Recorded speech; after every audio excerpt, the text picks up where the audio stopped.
Wonders of Grace, T. Fowler.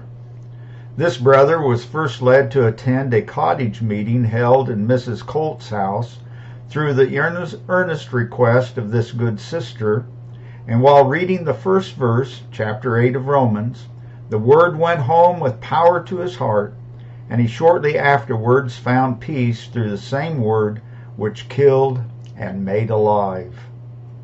His previous life had been very sinful. Attends Mr. Hank's class, desires to be baptized, gave him a card. Signed W.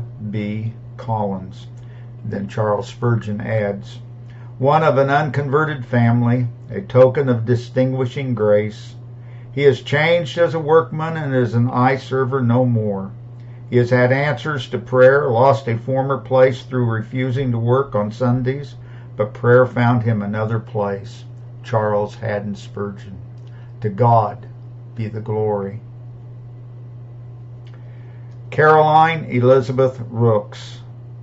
This young woman has long been waiting to be received into the church, and whose case has caused myself and our sister, Mrs. Bartlett, much anxiety, feeling assured of her sincerity, and yet, in conversation, through ignorance would say and unsay what she knew of the way of salvation and her ground of acceptance with God.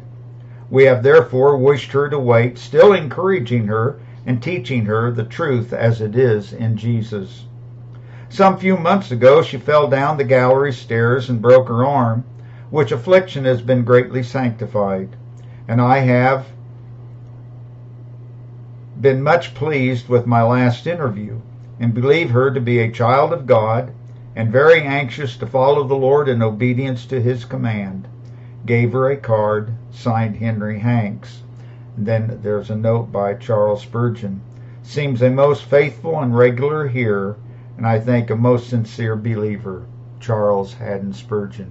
To God be the glory.